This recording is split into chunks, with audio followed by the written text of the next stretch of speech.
kerjanya. Itu merupakan salah satu siklus dari 3 siklus yang akan kita belajar pada hari ini. Nah, macam-macam dari siklus tersebut adalah yang pertama evaporasi yang disampaikan Maria tadi adalah penguapan air yang ada di permukaan bumi oleh sinar matahari menuju atmosfer. Jadi evaporasi merupakan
berpartisipasi, namun dari partisipasi ini hujan tidak sampai ke bawah, dia dibawa lagi oleh angin sehingga menyebabkan gelombang atau salju, dan baru dari salju dia baru cair kembali menjadi air.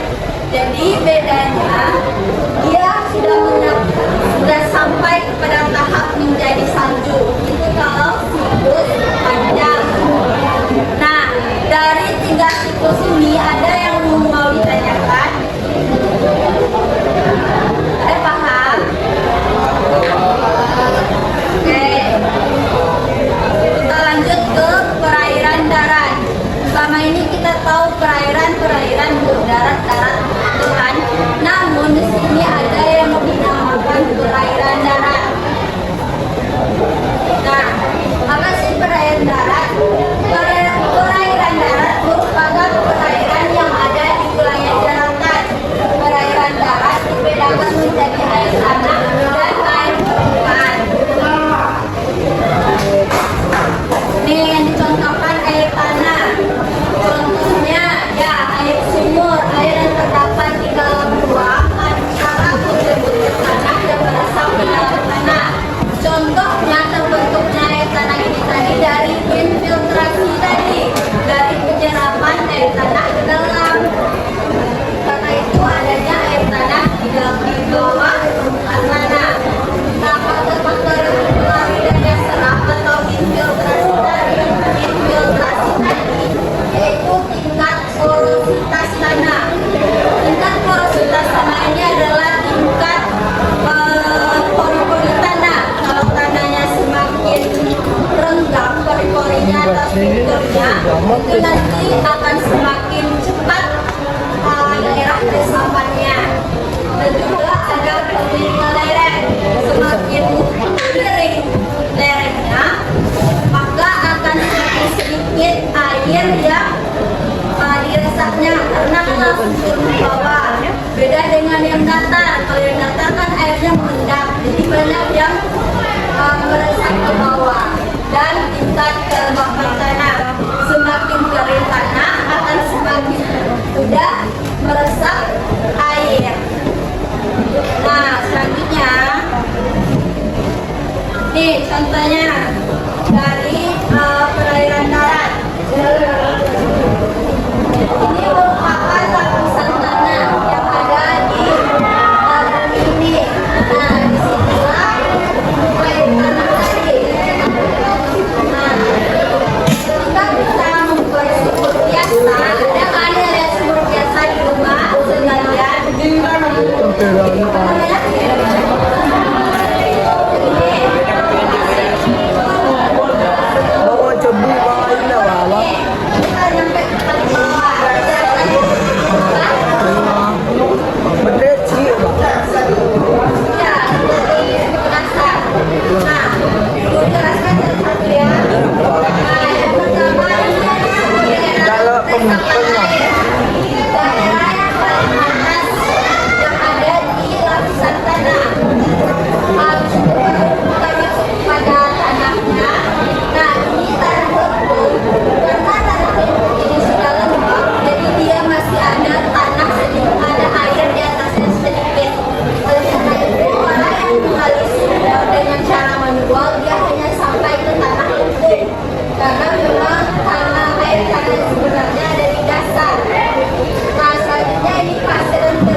Untuk daerah aliran sungai yang sama lebih buruk.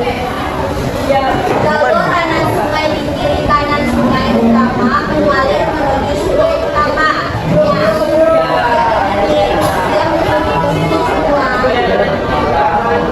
Ya kayak tahu ya. Jadi dia tuh sini semua, dia mengalir ke arah induknya ini semua.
sumber air jalurnya ada air hujan, gletser, dan campuran. Nah, sekarang berdasarkan aliran air. Yang pertama tadi berdasarkan debit air, yang kedua berdasarkan asal airnya, yang sekarang berasal dari arah aliran airnya. Yang buka, yang kaya, maka sungai konsekuen. Kenapa dia disebut sungai konsekuen? Dia tahu? Ya, karena dia jadi dia konsekuensinya itu semua. Yang kedua sungai subsekuen. Ya. Apa? Seperti itu. Ya, dia berada pada aliran kedua menuju aliran yang pertama. Kalau di sini mana yang apanya? Subsekuennya di sini. Ya, yang ada sininya ya. Ya, sungai konsekuen. Kenapa ini beda? Apa beda konsekuen sama resekuen ini? Ya, karena yang konsekuen ini tanpa tangan. Sedangkan R ini ada di tangannya. Oh, ada pengelukannya. Ya. Sekarang klasifikasi pola aliran sungai. Jaringan sungai utama dan anak sungai digambarkan sebagai pola aliran sungai. Nah, tadi kan kita udah belajar nih pola aliran sungai. Ini tadi disebut dengan dendritik atau apa tadi?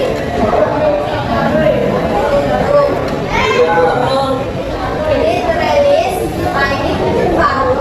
Ini tuh ada sungainya itu ibaratnya bisa dikatakan kayak membentuk suatu pola teratur.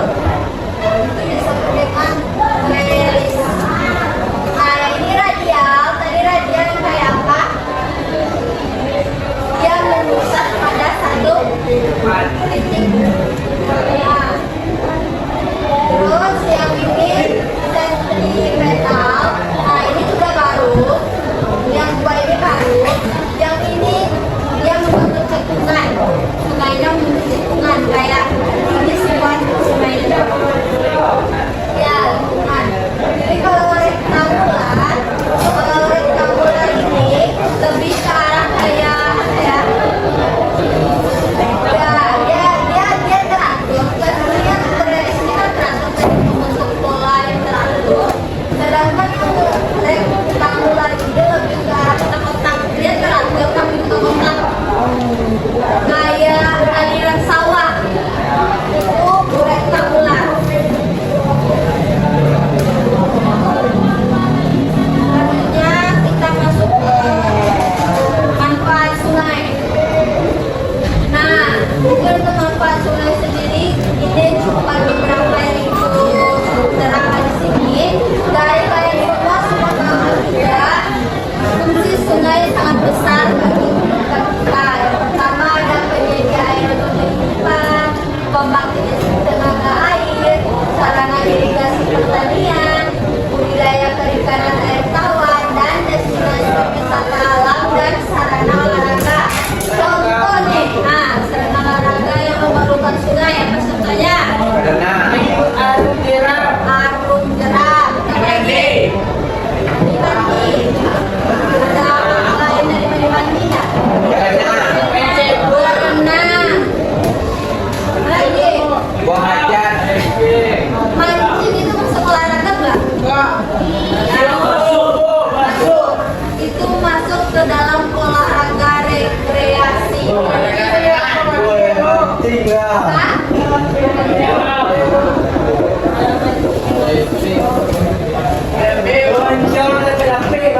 Jangan pergi. Selanjutnya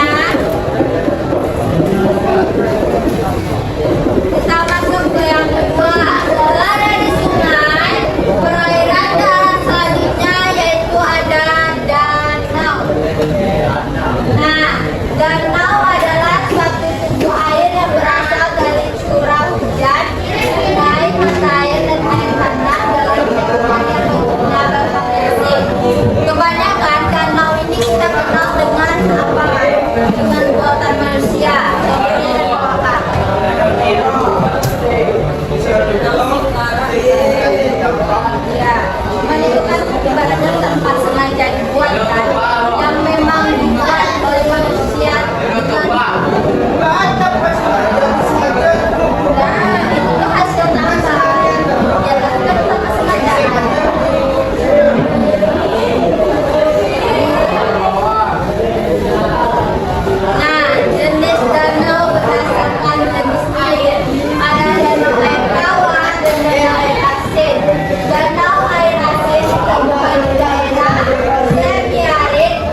dengan penguapan yang tinggi. Kenapa Kak? Pertanyaannya, kenapa penguapan air yang asin lebih besar daripada penguapan air tawar? Apa?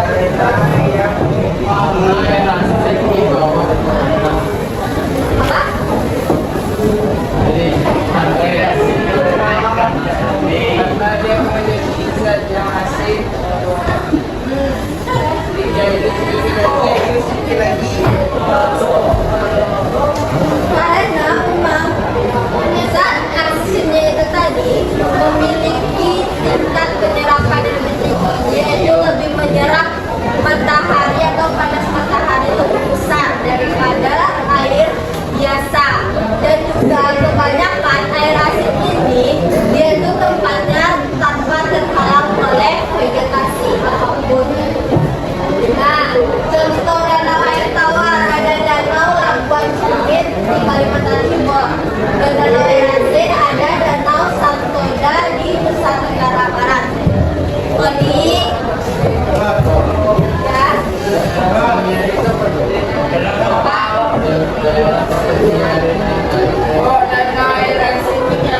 Ditemukan di daerah air dan air dengan penguapan dengan cuaca atau iklimnya itu sangat tinggi, panas ekstrim.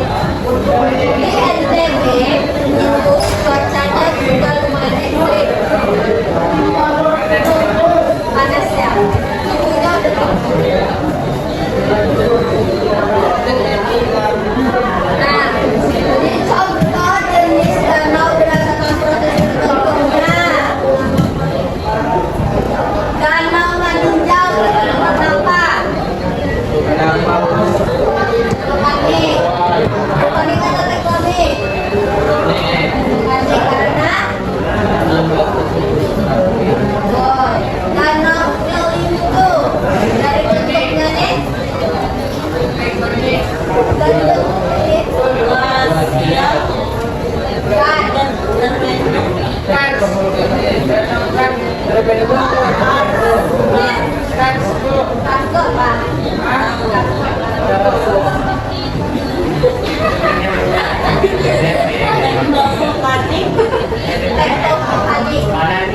Danau Tondano.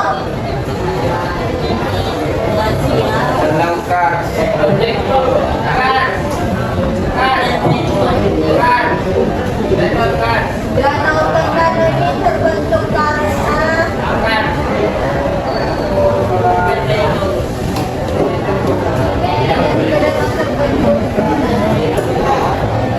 tapi ini kayak hasil dari gempa dia terbentuk. Bukan, itu berasal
kedua, pelestarian fungsi daerah, tumbuhan air tanah dengan vegetasi.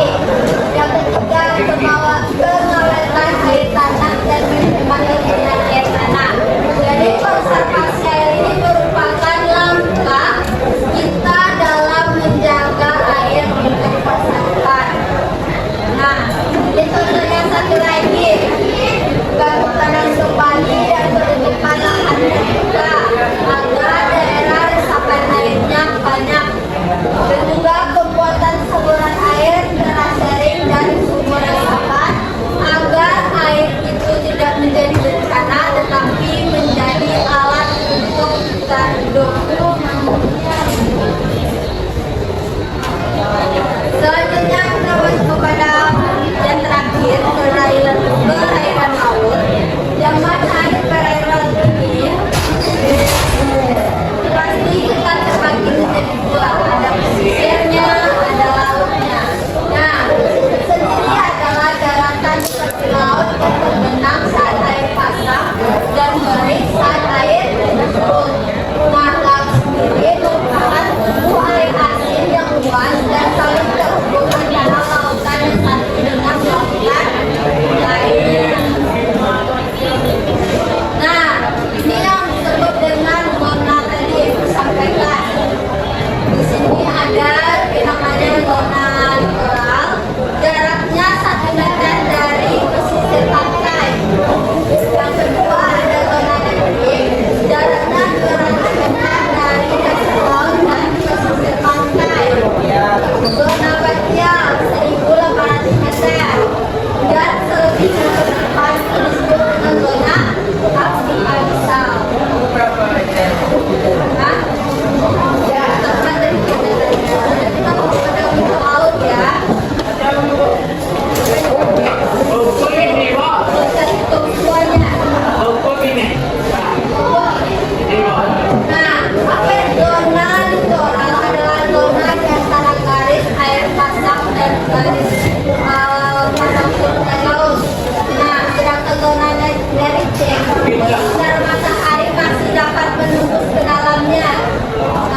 Banyak tumbuhan dan hewan yang laut yang hidup di zona ini. Selanjutnya zona bagian, di mana sinar matahari masih dapat menembus ke laut dan juga banyak tumbuhan dan hewan yang masih ada di zona ini sampai zona ini ya. Ini habis itu zona abyssal, tidak ada cahaya matahari sehingga selalu gelap. Di sini jarang ada kehidupan, namun ada beberapa spesies ikan yang masih bisa hidup di zona ini.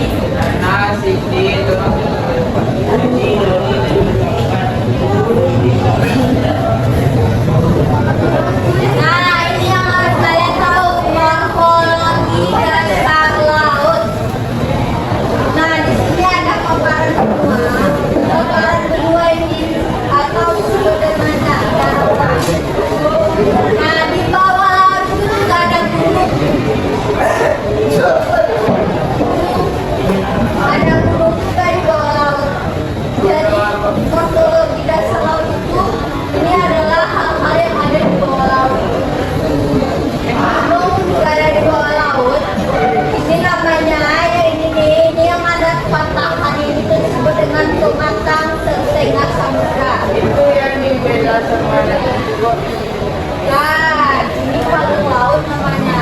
Nah, palung laut ini yang kedalaman yang akan apabila terjadinya gempa tektonik atau pergeseran lempeng ini akan menyebabkan adanya tsunami. Oh, itu yang memang tsunami pada Ya, di sini namanya kalau kita itu arahnya ke patahan semangkuk. Ya, itu yang mana? contoh patahan semangkuk. Yes.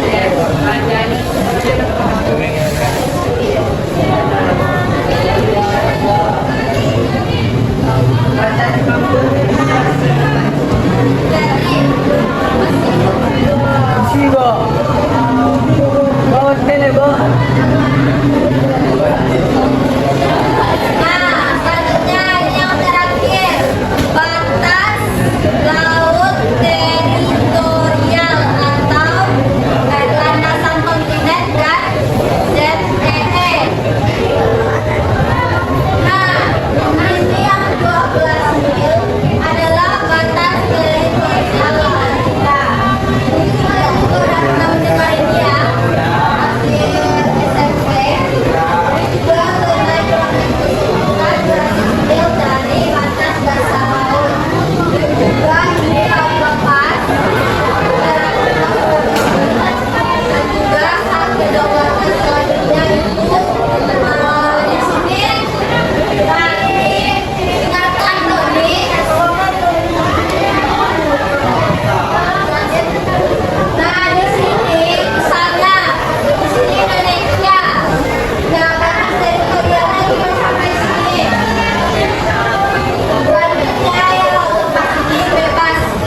Bebas ko bang?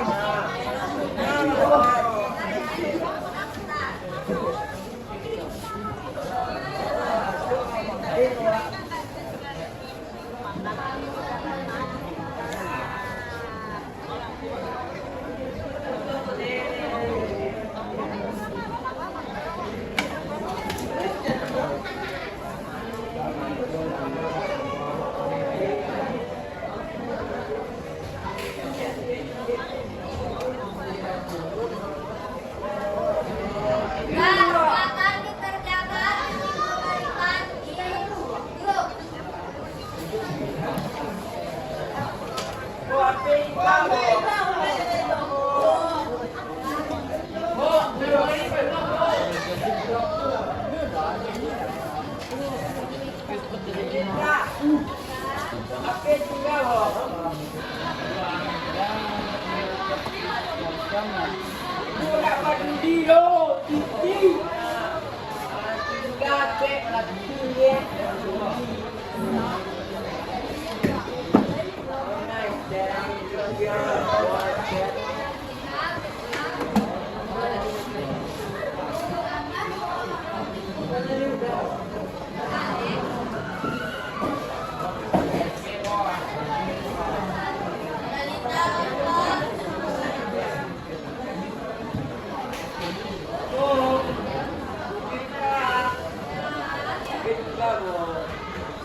Ada masalah kasih kawan.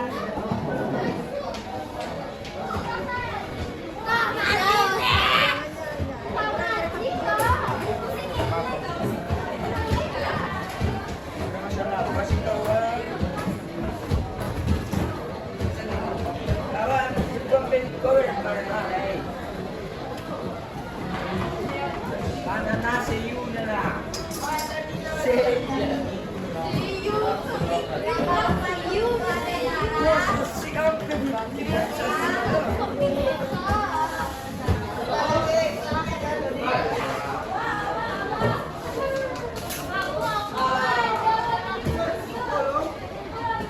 Awas jangan ditutup.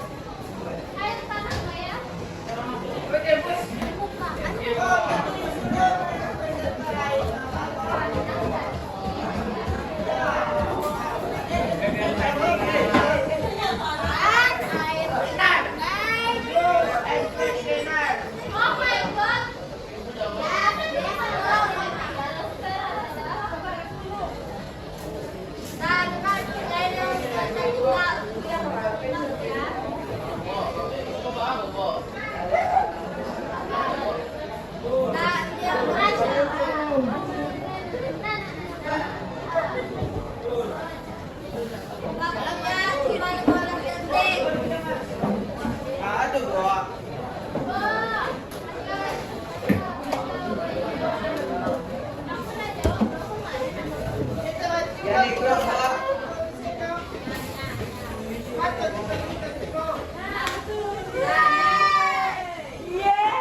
Asik sendiri.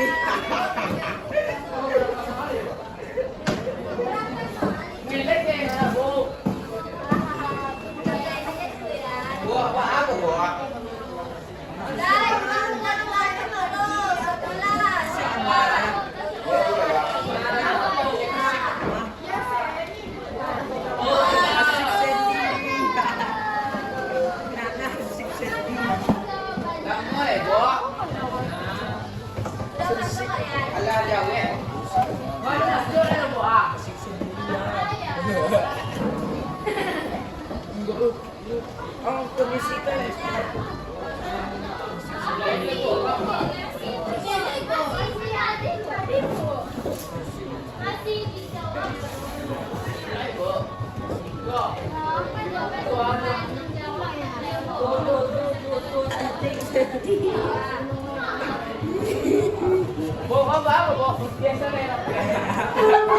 Kasih dah. Ay, DJ. Ay.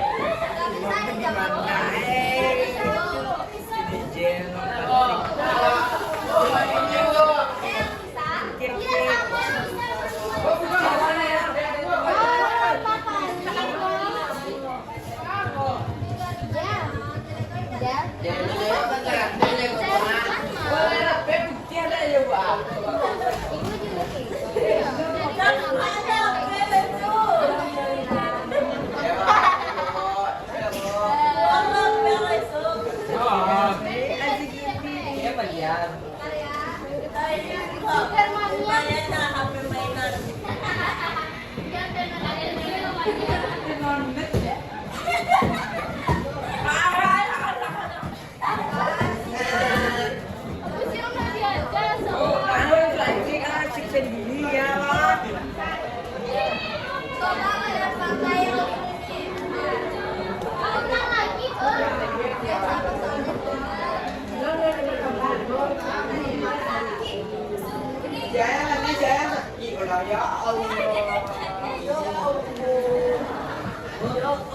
Baru mulai Pak.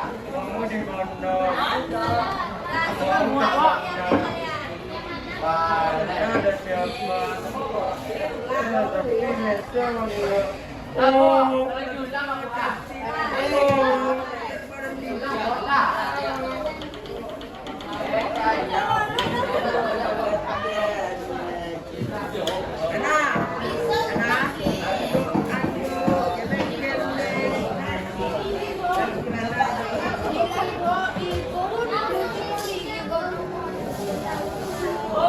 Di sana, kalau tanpa ibu mulai kalian start, yang mengenalinya sama.